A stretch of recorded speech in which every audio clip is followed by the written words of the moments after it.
State,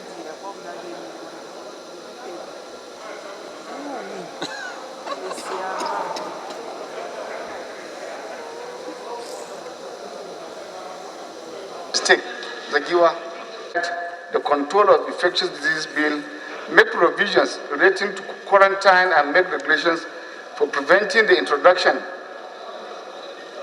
into and spread in Nigeria and for dangerous infectious disease and for related matters, standing on Honorable Femi Bajamila and two others. And now,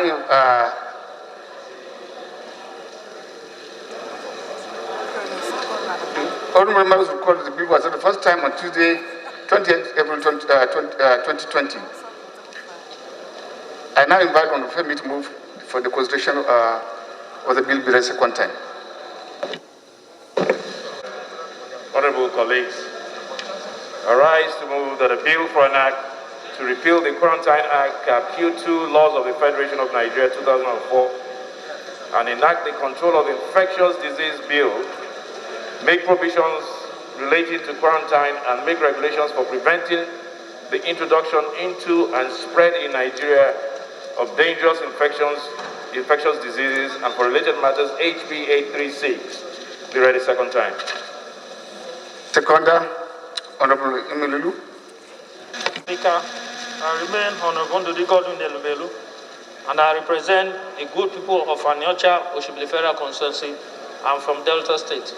I rise to second this motion, ably moved by Right Honorable Olufemi Hakim Bajabiamele.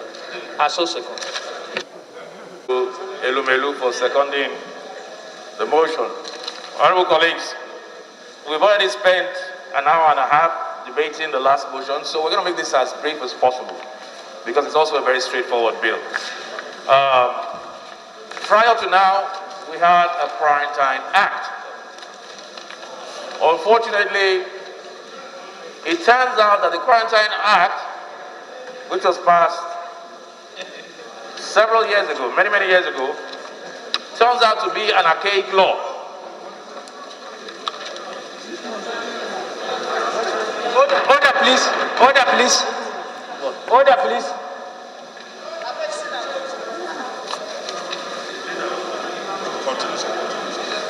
Yes, the Quarantine Act turns out to be an archaic act. Weak and obsolete in many of its provisions.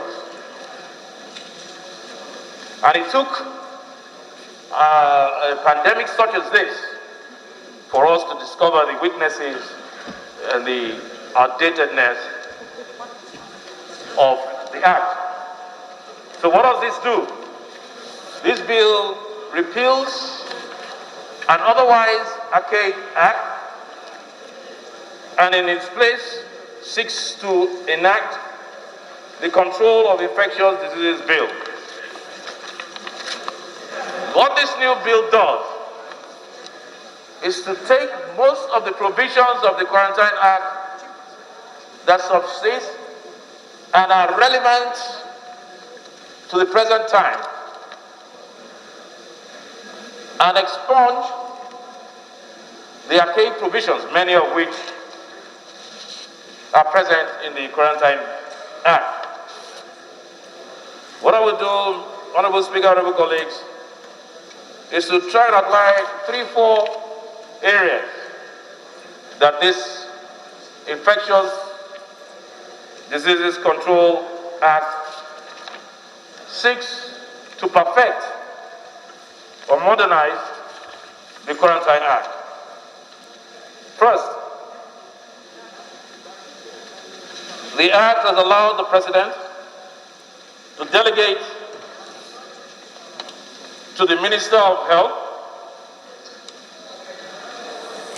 the powers in the first instance exercised by the President to be exercised by or exercisable by the Minister of Health. Let us be clear that if in the first instance such exercise is exercised by the such power is exercised by the Minister of Health, as it was by the President. Within 10 days, I believe, they still need to seek approval of the National Assembly. The first instance exercise of power is just to deal with an emergency situation. Now, this bill also seeks to do one thing. We have a very important body, extremely important, perhaps the most important body in dealing with infectious diseases, epidemics, and pandemics. But that body, which is called the NCDC, has very little power.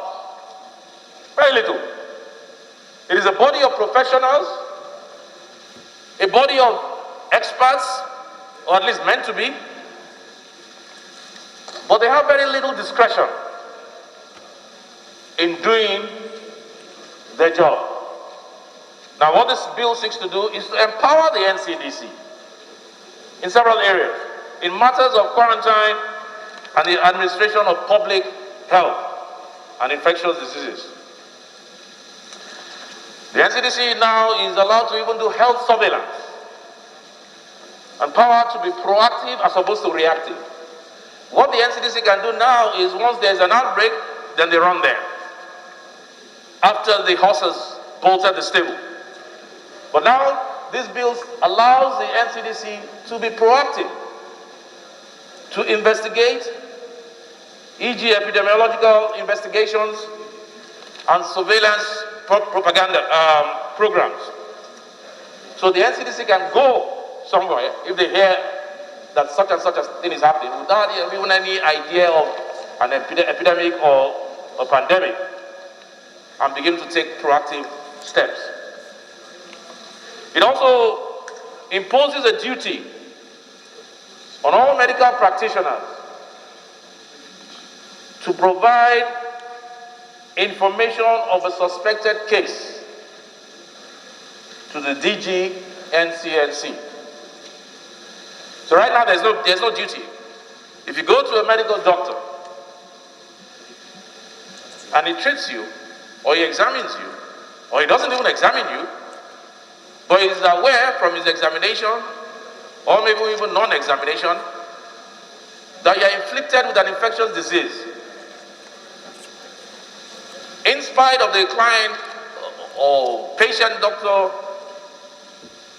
relationship, this bill imposes an obligation on the medical doctor who attended to you to report that case to the DG NCNC. It also gives the DG NCNC the power to order for vaccination where there is a suspected outbreak.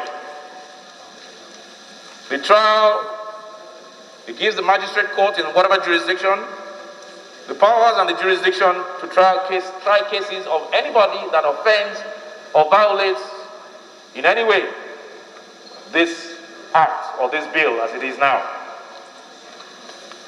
Honorable colleagues, you are aware that one of the almost embarrassing criticisms of the Quarantine Act was that the penalties for violating the Quarantine Act ranged from like 100 naira, 500 naira. That tells you how old or how archaic the Quarantine Act was. Even though 100 or 500 naira would have been relevant at that time, but in today's world, it goes to nothing.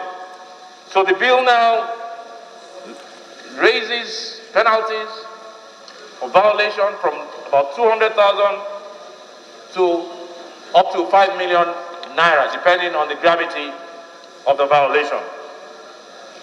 So, honorable colleagues, in a nutshell, and not to take too much of your time, this is merely an improvement on the Quarantine Act that seeks to empower the NCDC and allows it to do its job even in an unfettered way.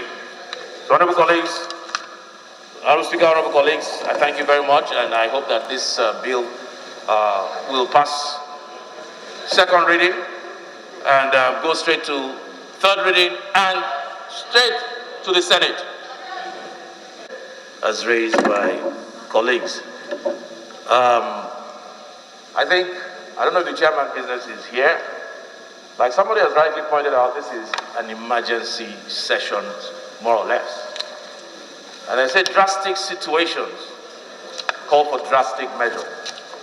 Unless we are not learning,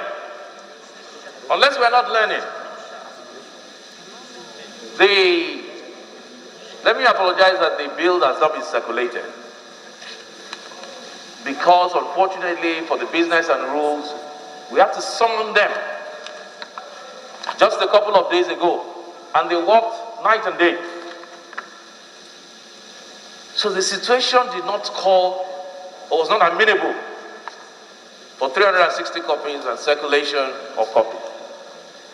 But I believe, like many bills that have passed this House, sometimes we just basically need to follow the argument under the circumstances. The issue of vaccination, if you look at the language of the bill, it says the NCDC may. It doesn't say shall. It says may. Giving the NCDC the powers to use their discretion, looking at the locality, looking at the culture, and looking at how infectious and dangerous this disease may be. That is the empowerment we're talking about. It is also not true for anyone, particularly somebody of long-standing or longevity in this House, to say public hearing is an integral part of every bill. I'm sure he knows the reason and the essence of public hearing. What public hearing means, after a bill has gone through first, second, and third, and through the rigors of the National Assembly or the legislature, public hearing means exactly what it says, public. That means it gives people outside, the public, the opportunity to contribute. If it's a bill, for instance, on medicine, perhaps doctors.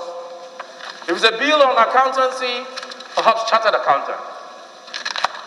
Because nobody has the monopoly of knowledge. But I'll have him understand and know that in crafting this bill, we worked with health officials. But the important thing is that a public hearing is not a sine qua non for the passage of any bill in this House. That's a fact.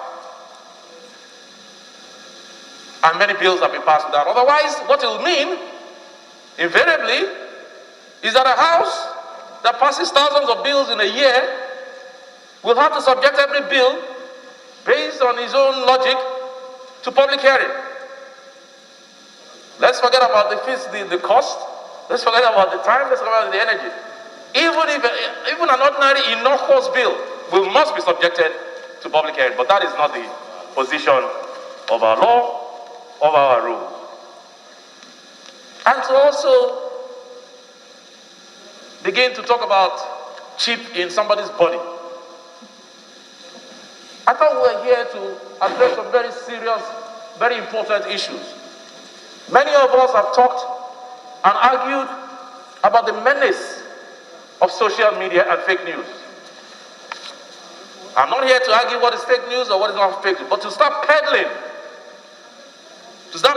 those rumors in a hollow chamber. I do not think we should be doing that in this House. This bill, like I said, the essence of it is to improve on what we have all acknowledged, which is almost damaging to us, that we are operating an act that was passed in 1920 something or thereabouts, or 1960, with some archaic law, 1928. And the time has come for its review. So for the purpose of the times we're in, I think it's important that, and I'll plead with members, apologize for the non-circulation of the bill, that we pass this bill. And there's nothing wrong. There's nothing wrong if later on you discover that there's a matter that goes to the heart of the bill. You can bring an amendment once the bill is passed.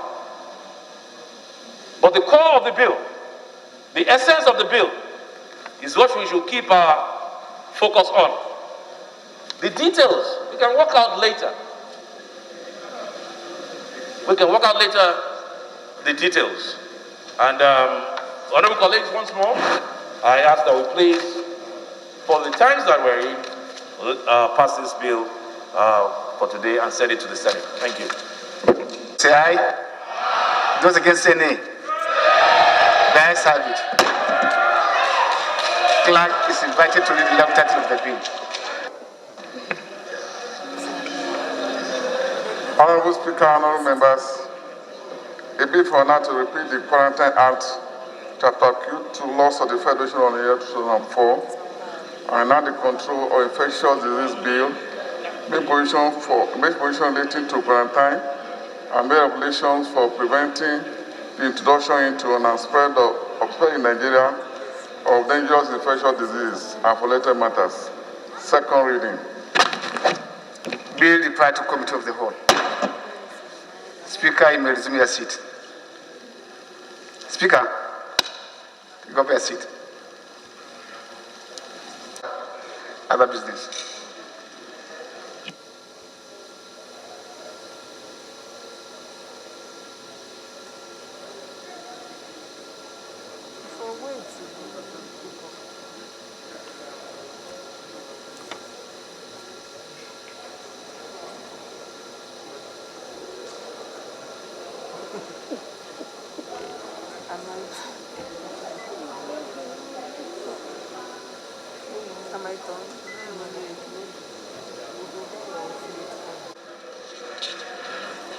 Colleagues, the second order of the day is a motion on regulating